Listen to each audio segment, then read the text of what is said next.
Hello, everybody. We're very happy to see so many faces here, many of them familiar, very nice. Can you hear me okay? Very good. A bit louder? Okay, I try. Okay, just very briefly, I'm Sören Amelang from the Clean Energy Wire. I'm Sybrig Smit from NGO NewClimate Institute. Yes. I'm just going to say a very few words on the Clean Energy Wire and then what we do and give a very brief introduction of why net zero targets are such an important topic. And then I'll hand over to Sybrig, who will go into the nitty-gritty details of how to analyze those targets. And at the end, we thought we have about 20 minutes or so for question and answers. Yes, so Clean Energy Wire, we are a non-profit journalism platform. We do report on the energy transition in Europe and Germany. But we also support and train other journalists who want to do the same. You can call us, we can get direct research assistance. We organize journalism research tours. So there's many ways we can help you if you want to look into this topic. Additionally, we also run a journalism network. So we connect journalists to encourage cross-border reporting, because obviously climate change is a topic that sort of transcends borders, and the journalism, we believe, must also transcend borders to make sense of the whole picture. I recommend you can subscribe to our newsletter. We have a daily and weekly newsletter to keep you up to date and keep you posted about upcoming opportunities. So I very much recommend you sign up for that. So, how did we get into this topic? It all started a few years ago when suddenly on our supermarket shelves products started to appear with labels printed on them which said climate neutral product. And we were all very confused about this, and because basically even though we've been, I mean in my case, I've been a climate journalist for almost 10 years now, and I was confused about the meaning of those labels. So we looked into it in detail and produced a big package about this topic and investigating the claims in detail. The big question obviously being, is this serious? Is the beginning of climate neutral products? Are we entering this sort of, is the start of us entering a climate neutral economy, or is it just greenwashing? And as it turned out, the climate neutral products, I have to say, I have to put it in inverted commas, but they're not really climate neutral. It was just accounting tricks, basically.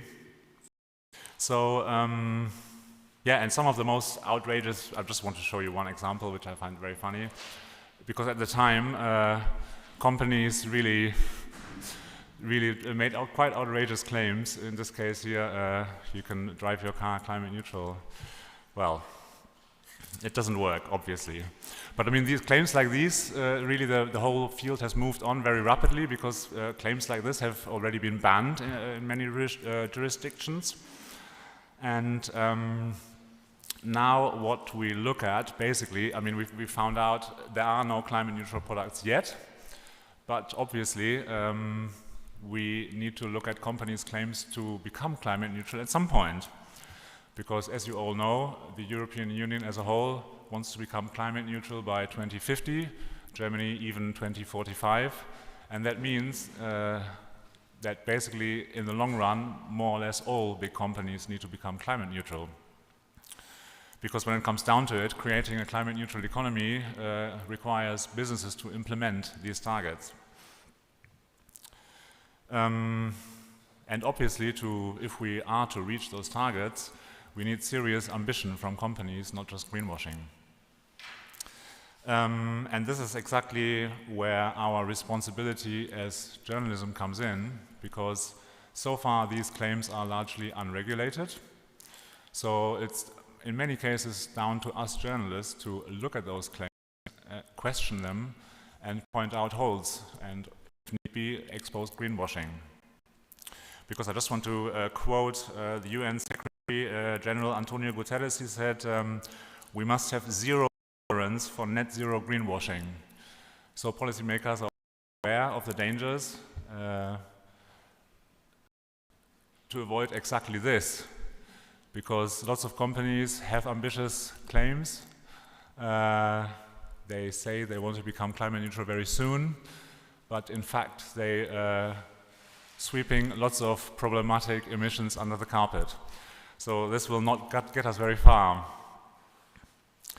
Well, anyway, in this project, looking at the net zero targets, we quickly realized that this is a very complicated topic, and so we reached out to the real experts to help us, in this case, the NewClimate Institute, who specialize in analyzing net zero targets. And we produced a 7-step guide, which I totally recommend. It's on our website. So also, you don't need to take many notes.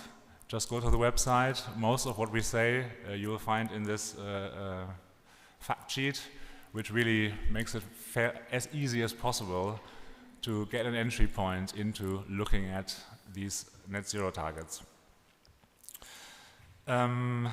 Just before I hand over to Sybrig, I just wanted to point out to you the size of the challenge, because basically, according to the NewClimate Institute's analysis, so far the so-called net zero plans of the largest companies in the world amount to emission reductions of about 30%, whereas you would think net zero means 100%.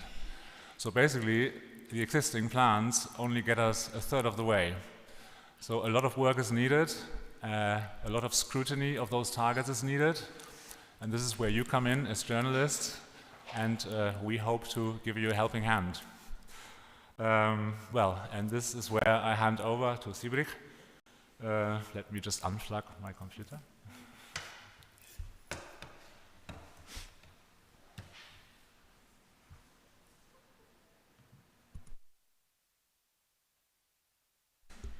Indeed, thank you very much, Sören.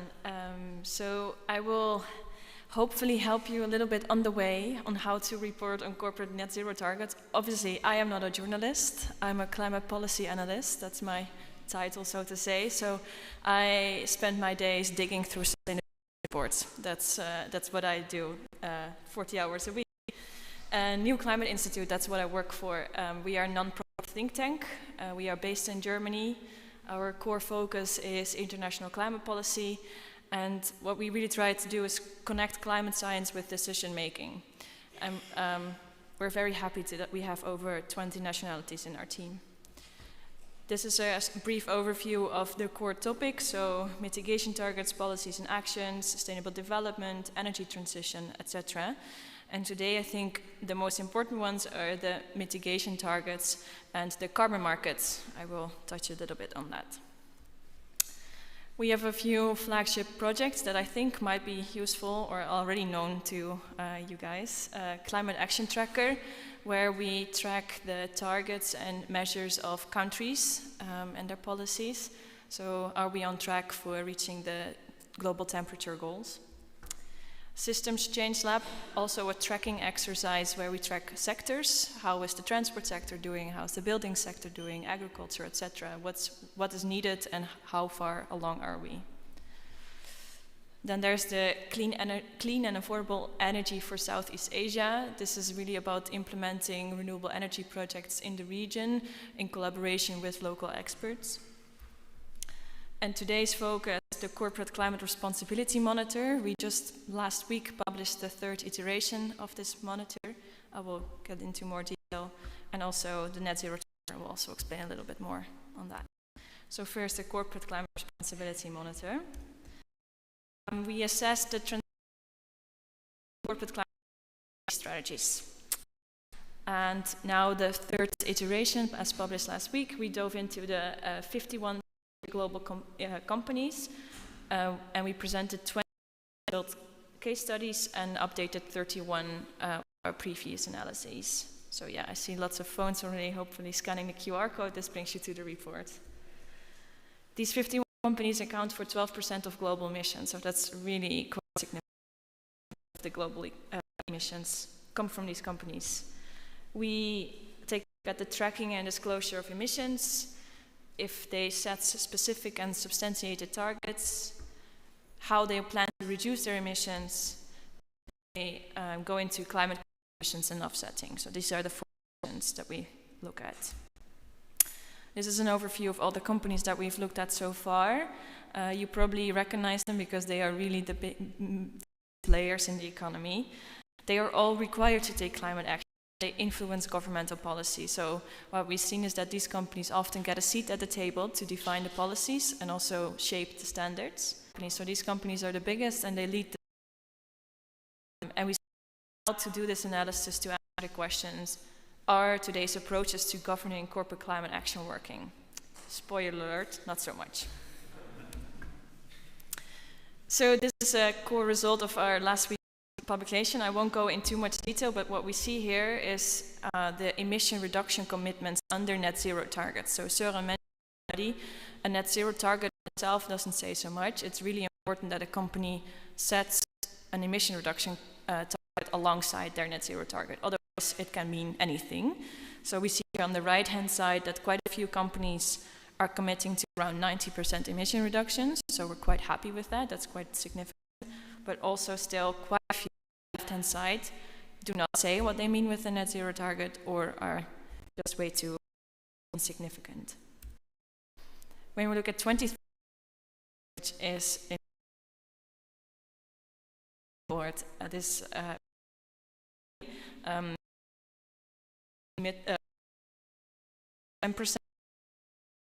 Luckily, a few that are even above the global 1.5 degrees global. That the emission reduction are oftentimes. Can I just go in here? Very quickly to align this point. Basically, have ambitious targets in the long term, but it comes down to that means emission and what is targets, but not actually doing the emission cutting. Thanks, Sören. Another bit into integrity question and the tracking of the targets is a net zero tracker. This is a database with high-level tracking focus on net zero. There are over 4 look like your country is doing. The database is available, and we also publish data that we collected. Walmart, because the company with the revenue, and a kind of brief overview of how they're doing, and the corporate climate responsibility monitor also feeds into this database. So just a tip for some data.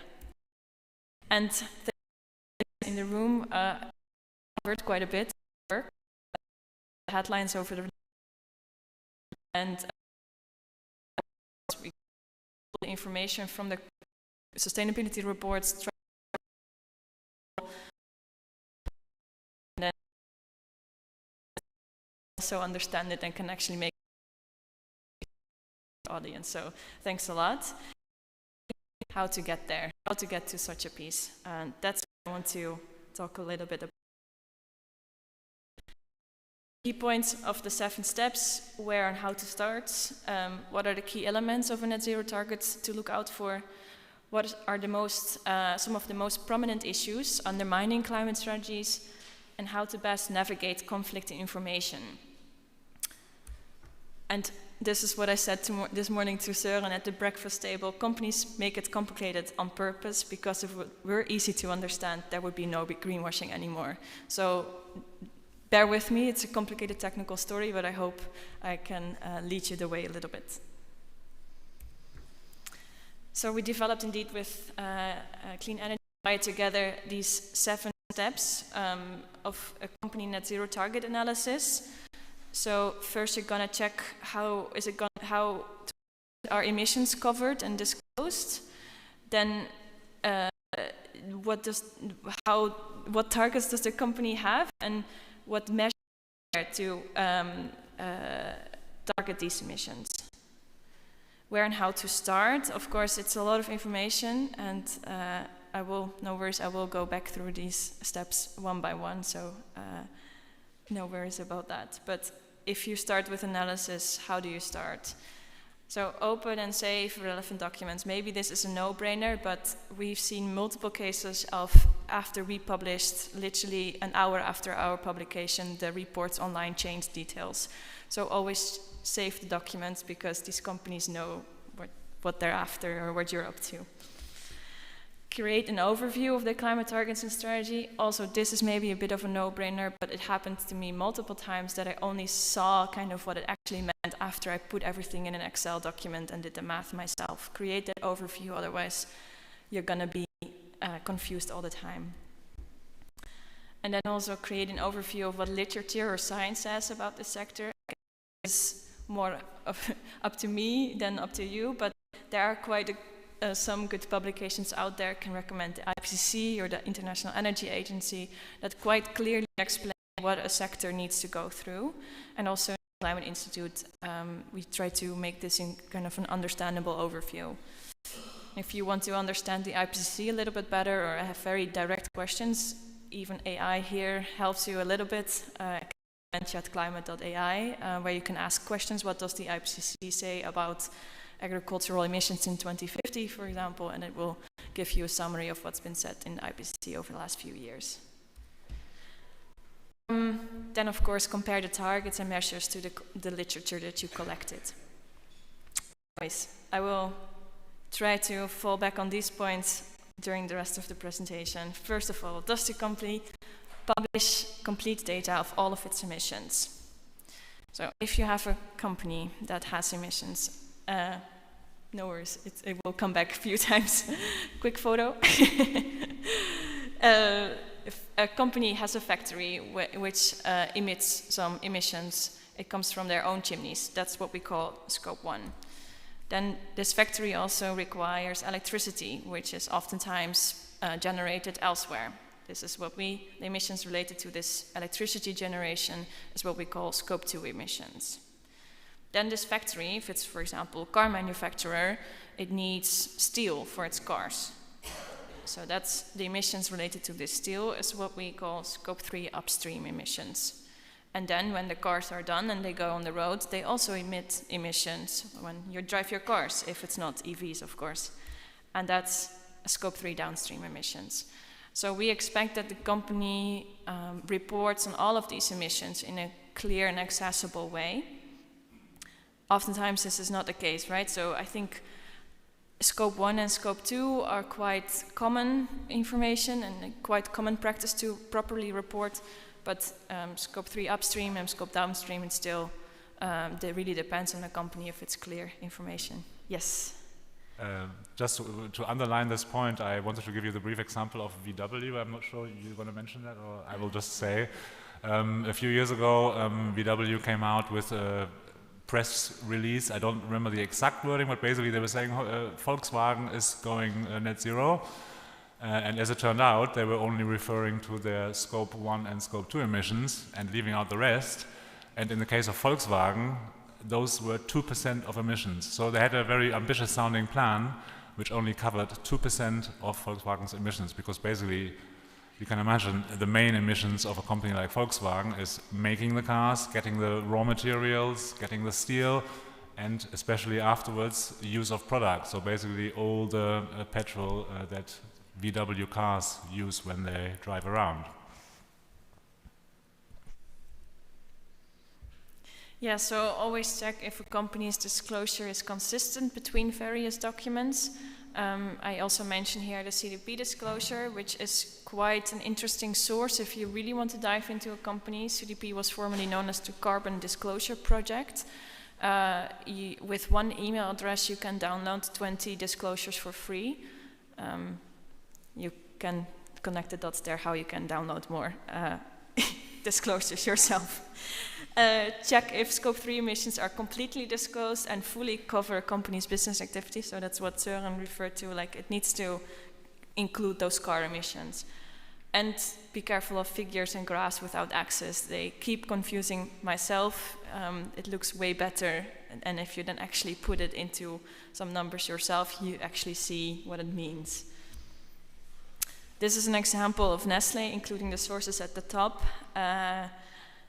This is Nestlé's full emissions footprint, 113.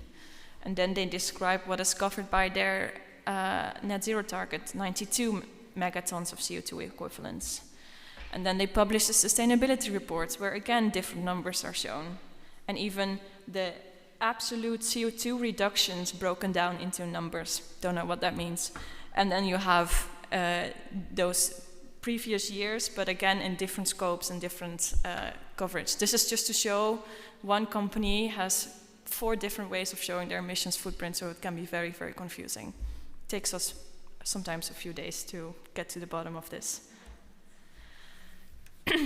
Then step 2, does the company net zero target cover all of its emissions? So again, this is the Volkswagen example that we mentioned before. Targets need to translate to deep emission reductions. There's no time to lose. So if they are indeed only this 2% of emissions coverage, it doesn't really help. Carefully examine scope coverage, including information in footnotes. That's where often levels in the details. And indeed, watch out for ambitious sounding targets that only covers this scope 1 and scope 2, so only the factory emissions and the electricity emissions and nothing else. And all of this information is also provided in our methodology document throughout, so of the Corporate Climate Responsibility Monitor. Take a look if you want to know more. So again, this is the example of Nestlé, where they have complete emissions footprint, and then the next page says, oh yeah, but our net zero target covers this, and they do relatively transparently present this, so this is not even a worst case example, but just make sure that you guys know what I mean. Does the company have interim targets? This is important because net zero targets are often very far in the future, and we need immediate emission reductions today. And these interim targets need to be in line with the end target, of course. So if you have a target that is only 5% by 2030, but the company aims to reach net zero in 2050, it's not going to work. And also, we have the question of carbon budget. We won't go into much detail, but the emissions need to go down rapidly because all the CO2 in the air is still going to have a warming effect. We want to see these targets to be independent from offsetting and carbon dioxide removal. I will go into that a little bit more later. And a UN expert group actually says that interim targets need to be set in a 5-year interval. And then there are companies that set net zero targets for example, 2030. Be extra careful with those, because that's when there's probably a lot of offsetting going on, and I will go back to this topic of offsetting. This is an example of the supermarket Tesco, UK supermarket. This is how they present their targets, and it looks all quite good. I was quite impressed when I first saw this. So it's a 9% net zero here for non-food related emissions, and then for the food related emissions they have 72, and then even for interim it was quite good, 55 and 39, and I was like, what's going on here? This sounds really good. And then I went into the CDP disclosure, and I saw that for this interim target, so this 55 and 39, they only cover 67% of emissions. This was not mentioned anywhere else in their sustainability reporting or on public-facing documentation, so this is why I would recommend going to the CDP disclosure to quickly check the details, because suddenly the emissions was 1/3 less. The ambition was 1/3 less. Then, of course, it's good to find out if the interim targets and net zero target are aligned with the Paris Agreement, or will bring us in line with 1.5 degree warming. Climate targets need to be in line with what's necessary for the 1.5 degree temperature goal on a sectoral level. I hope this is clear for the audience. And then, so before, in case of net zero target, look if they specify emission reductions. Net zero alone means very little. With that, if a company just has a net zero target and does not specify to what extent the company wants to reduce emissions, we still know very little. So what will be the emissions remaining in the net zero target year? That's what matters, not the net zero. And emission reduction targets need to be independent. So that was in our monitor published last week. They have a net zero target for 2050 and specify that that's an 80% reduction and 20% offsetting. So actually we are quite happy with such a framing when a company makes clear to what extent can we reduce emissions ourselves. So what is wrong with offsetting? I mentioned it a few times. Offsetting is not an alternative to emission reductions. Emissions need to rapidly decrease across all sectors in the global emission pathways. There's no time to wait. And the wrong thing with it is that many companies want to compensate emissions with, for example, reforestation. Reforestation is not permanent. There's limited availability. If all companies in the world would do offsetting as we show in our first CCRM, we would need 2 to 3 planets. So there's simply not enough space for all of this reforestation. And it also takes a lot of time before significant amounts of CO2 is stored. A tree needs to grow. In its first years, it doesn't store so much CO2. Only after a decade or two, there's significant amounts. And that's way too late. So, milk, as Sören also touched upon, there's no thing. This is bogus. An alternative to this is what we also present in our climate responsibility monitor, climate contributions. So this is when a company acknowledges, hey, we cannot reduce all of our emissions today, but we give a financial contribution anyway, so that there can be investments in the difficult, innovative reduction strategies out there. And Science-Based Targets Initiatives calls this beyond value chain mitigation, so BVTM. For Nestlé again, we did the calculations ourselves. They have a 50% reduction target for scope 1, 2, and 3 by 2030. So if you then compare this, this target chain, which is not showed you before, we come to a reduction of only 16%. So this is because there's quite a big share of carbon dioxide. There's quite a significant share of scope 3 exclusions, and there's just some language in that target that we didn't understand, so we classified it as ambiguity, and therefore we find that the only translate to 16 to 21%. So do this math yourself, write it down in a good overview, and you will see what it actually means. Does the company present measures that will lead to deep emission reductions? Of course, this is where the real stuff comes in. A target is only a target. We need to see measures to actually reduce the emissions. And I think this is perhaps also the most difficult one to assess, because what does a company really need to do? What is their responsibility, etc.? There's an increasing number of publications available that describes what a company needs to do, what the sector needs to implement. So check if the company is also, check if the company has an investment plan for their measures, because they can say, okay, we are trying to do X, Y, Z, but if there's no money on the table for it, it's not going to happen. Check if the presented measures really represent a transition, are not only anecdotal evidences. This is what I see very, very often, is that they highlight case studies that sound super ambitious and interesting, but it's really at one plant in a faraway country, and it's just, and they present it as if they solve the climate crisis. Yeah, it's quite frustrating sometimes. Case of carbon dioxide removals, quite a technical story, I'm sorry for that, but check if it meets the high quality criteria. There's also for this quite a few resources available. I won't go into the details here, but if you see CDR or carbon dioxide removal, check it out, because this is, I think, becoming even way more important in the next few years, maybe equal importance as offsetting. This is an example, again, of Nestlé. I'm sorry, it's just a great company. This is an overview of their emission reduction strategy for dairy and livestock. What is interesting about this case is that it presents its measures with emission reduction potentials compared to a business as usual scenario. So what if Nestlé would continue doing what they do today, and then compared to that, we reduce emissions? This is, well, I mean, we won't go into details here, but you can't say anything about this really. Also, these measures are written in non-committal language, so it's again kind of describing in vague terms, perhaps we could do this, perhaps we could do that, and I'm like, okay, what are you really going to do?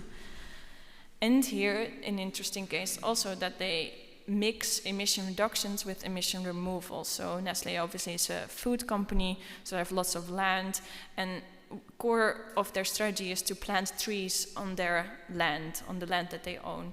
This is an emission sink. It's not compared to an emission reduction. Very important difference. Again, take a look at our publications to understand a bit more about this. Then obviously, does the company have a plan to exit oil, coal, and fossil gas, so all fossil fuels, core to a 1.5 degree world, right? A credible transition plan towards deep decarbonization requires a full phase out of all fossil fuels and emission-intensive projects. And this often implies a radical change to a business model. So especially for companies that are busy or that do operate in the fossil industry, they can't keep doing this in a 1.5 world, right? So especially for those with net zero target, look if they really commit to phasing this out. And a thing that we've seen a few times is that companies move their intensive business elsewhere. So this would be, for example, an electric utility that sells all gas via power plants to a different company, or a company that founds a subsidiary or different company that focuses on the fossil, and the company that's known by the public, that everyone sees all the time, can say, we've reached our net zero target, or we are on the way to reduce 80% emission reductions, whereas these emissions are simply happening elsewhere, still there. So be careful for this practice. And then another technical story is the renewable energy procurement, which is also essential because a fast transition to 100% renewable electricity is crucial for realizing the global temperature goals. And some commonly used constructs for renewable energy procurement do not send a meaningful signal to the market. So what we really want to see is are constructs that emphasize additional capacity. So constructs that will lead to more renewable energy available for everyone. And of course, it's the goal, the ultimate goal, that companies can meet all of their electricity demand at all time with renewable energy. So 24/7 is the ultimate goal. And this, of course, requires a mix of renewable energy sources. So not only wind and not only solar, there needs to be a good mix and storage available. So only then we can say this is a solid renewable energy strategy. On this topic, we also published recently, take a look if you want to know more about renewable energy procurement. It's a really detailed overview of the tech and fashion sector. One of those companies that we assessed was Apple, who focus on, well, I won't go into detail here, but can you see my cursor? Yeah, they focus on creating new renewable energy projects, but with this they have a few interesting constructs, but also still say we purchase renewable energy certificates. So there is a bit of a caveat, but Apple realizes that this is maybe not the best way forward, and they do emphasize that they want to improve this practice. Of course, when we publish something or want to publish something, we try to connect with you journalists, and journalists oftentimes want to connect with the companies to have a balanced story, I guess. And this is one of the responses that the journalists sent to us that they got from a company. And this company said to the journalist that SBTi has fully confirmed our climate targets, and also there's no question that our measures do not align with the sectoral pathways. So just to warn you about these kind of responses, in this case, SBTI does not validate targets that cover scope 3, so this kind of the cars on the roads, and even the method for scope 3 was passed for car manufacturers. And SBTI does not look at measures, it's only targets, so there's no validation of measures whatsoever. And then SBTI also does not look at net zero targets. Only under the net zero standard, there's an assessment of net zero standards. On the big company dashboard, that's only short-term targets. And with that, I've come to the end of my presentation, and indeed still 15 minutes for questions. Yeah. Thank you very much.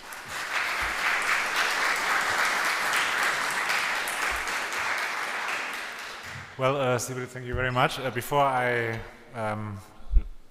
one question, 1 second. I'm just going to say a couple of things. You've probably realized, maybe to your despair, that this is a very, very complicated subject. And to be honest, when I started out doing this project on the net zero targets, I thought like, oh great, I'm going to analyze several companies' targets. And I had to, well, I realized this is simply not possible, because I think you told us once to analyze one single company's target takes you experts sometimes around a week. So basically, if you do it as a journalist who is not familiar with the whole terminology, etc., it is really, really complicated. But I just still want to encourage you to look into this topic, because I think the one thing that we as journalists must do or must not do is, if a company publishes these targets, you know, we must not report it unquestioningly. At least knowing a little bit about this topic and being familiar with the scope categories, for example, allows you to ask the right questions. And this allows you to get to the ground fairly quickly. You might not be able to fully validate a company's target and tell, like the experts do, how much emission reductions their target actually means, but at least you can sort of pinpoint weaknesses. And I think that's already a very valuable service. Yes. And one last thing I also wanted to say is, you've also probably realized that we talked a lot about greenwashing, and I agree, lots of companies are greenwashing, but you realize, especially looking at scope 3 emissions, it's very, very difficult for big companies to have these plans, because, I mean, they have, in the case of Volkswagen, I mean, I was slagging them off for greenwashing earlier, but still, you know, they have thousands of suppliers, and basically a proper net zero target means all of their suppliers also need net zero targets, and to police these things, it is a huge challenge for companies. I think it's important also to recognize that. So, but this is all I wanted to say. Any questions at this point? Maybe just start in the front here. Thank you. One quick question: how do you compare companies is aligned on the sectoral requirements? Is there an easy way to do that? And more broadly, what do you think will be the effect of the anti-greenwashing legislation in the EU? Mm-hmm. So what we always do with comparing companies to one another is make a collection of the available benchmarks that exist for the sectors. So the transport sector needs to decarbonize in a different way than the food sector, for example. So it would be comparing apples and oranges. But if you have solid benchmarks from scientific literature for both sectors, you can actually compare to what extent do they meet the benchmarks. So that's what we always do. Does that already answer your first question? Where do you see the auto industry? Yeah. No, we are publishing an overview of the couple of weeks or so. That will be available. And like I said, the IPCC or the International Energy Agency or Systems Change Lab, they all have kind of an overview of these benchmarks. So there are different sources available already. But there's not a tool or something that doesn't exist. Not public available, at least. And then your second question was on regulation, right? So I think in Europe this will be quite big. So we have the Corporate Sustainability Reporting Directive coming up. This requires companies to report and disclose emissions. Does not require companies to set targets. So I can just say, okay, these are my emissions, end of story. But then there's also the Corporate Sustainability Due Diligence Directive, the CSDDD. And that will require companies to set targets and most importantly come up with transition plans.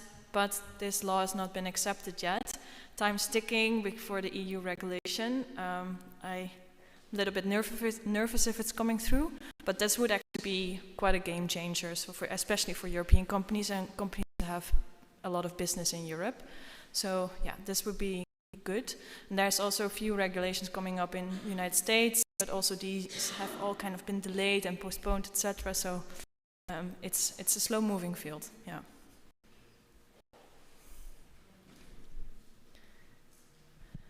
Thank you for the very interesting presentation. So what percentage of companies, major companies, have actually set net zero targets, and are they all supposed to do so? And I mean, what should we be reporting about the companies that haven't set net zero targets?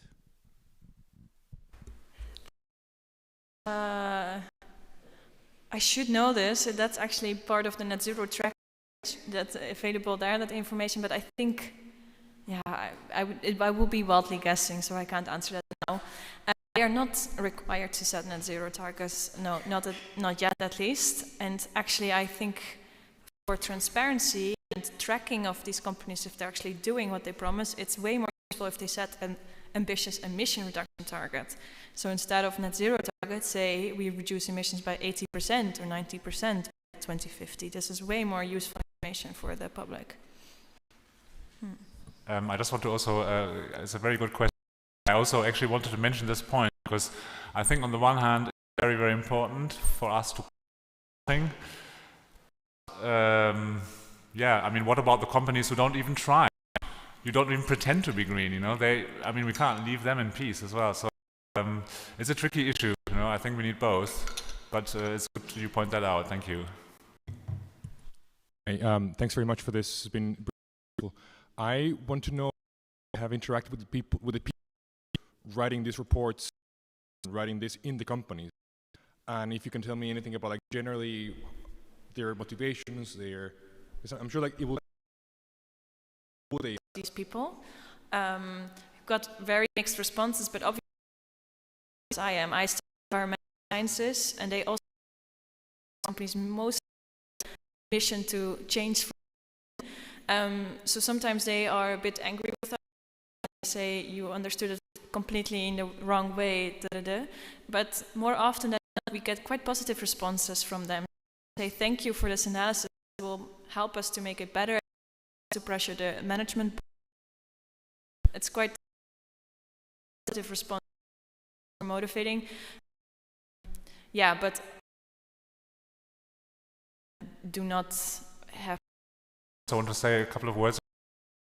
In my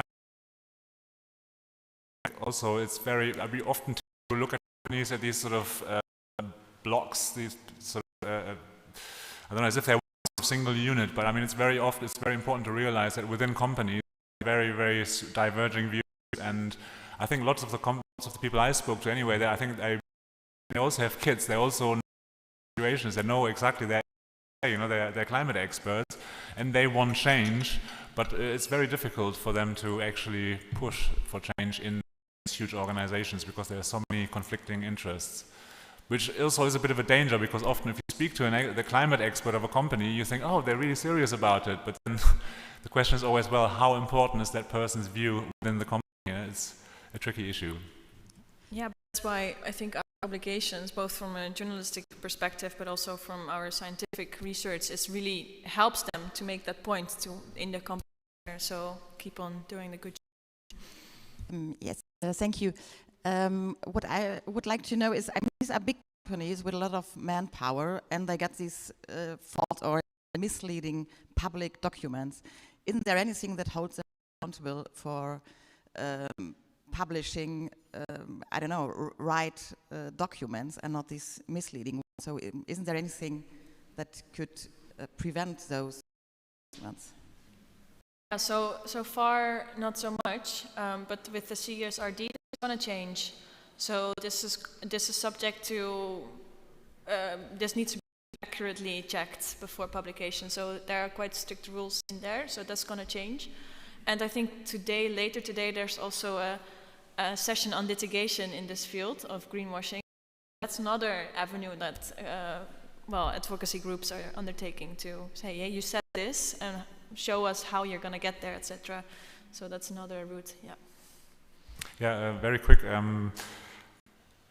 I think also, this is part why we do this workshop here, because that's journalism's job. We need to call out these, for example, if companies have very ambiguous phrasing, they need to be asked, we need to ask to clarify it, and an increasing number of companies realize, and they start to act on it, that this sort of carries reputational risks, and an increasing number of companies is aware of that, and I think the higher the pressure, the clearer the reports and the targets in the end. This is what it comes down to, in the absence of regulation. Hopefully soon regulation will actually force it right away.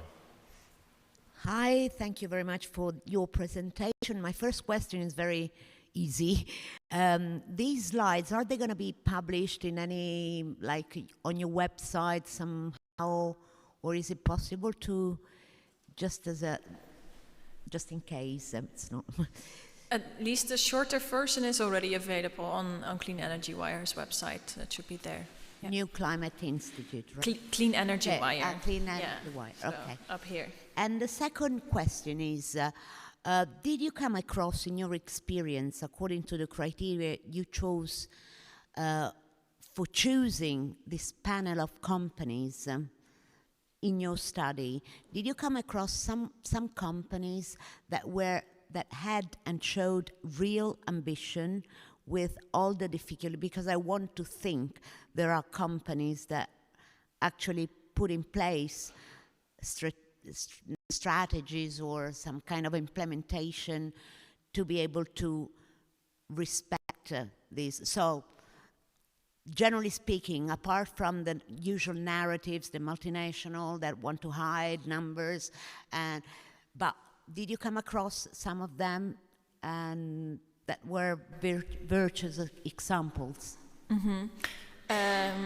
In the first two versions of our monitor, Maersk, the transporter shipping company, was covered, and they scored in both versions quite high, so not high integrity, but reasonable integrity. And it was not covered in our latest edition, but there were another two companies that scored quite well, two energy utilities, Iberdrola and Enel. So yeah, there are companies, and especially every company does something right? It's not all bad. So that's why we present the scorecards of each company with these 4 sections that I presented on earlier. I would recommend so you can see. Yeah, thank you. Hi, thank you for the excellent presentation. Just a couple of very quick questions. So in terms of sectors, in your analysis, which ones would you say, you've maybe noticed the greatest number of greenwashing, or maybe to phrase it differently, where it's really hard for companies, maybe excluding the fossil fuel, which I'm pretty sure, it's an obvious case. So, where is it kind of harder to find, these firm commitments? And then the second question is, in terms of the upcoming legislation that you're mentioning in the EU, do you feel that there is a risk that some of this legislation, which has not yet been approved, is going to be watered down now, or even more worryingly after the European Parliament election? Of course, we don't know what the new parliament is going to look like, but the direction of travel seems to be quite negative.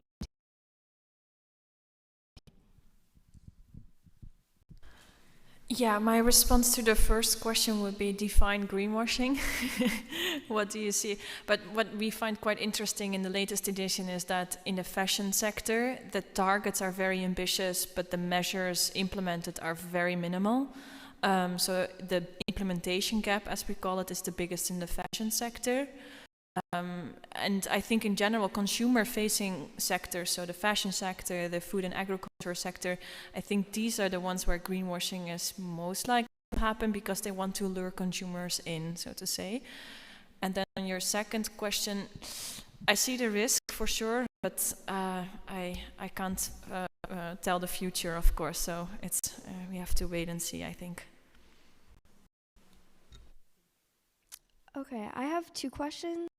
Firstly, what do you see as the role of certifications like the B Corp or the GRI in communicating meaningful sustainability information to the public or stakeholders? And then the second question is, do you think it helps or hinders when companies integrate sustainability reports with corporate reports? Again, great questions, thank you. Greenhouse gas reporting initiative, right? If that helps. I think in general protocols always help because it makes people standardize how they do things and how they report things.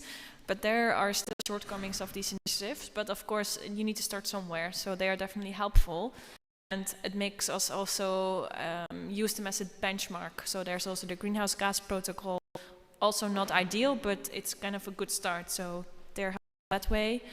And then the second question, I think in terms of how much, how many people see actually the ESG disclosures, it helps if they are in the annual reports, the general annual reports.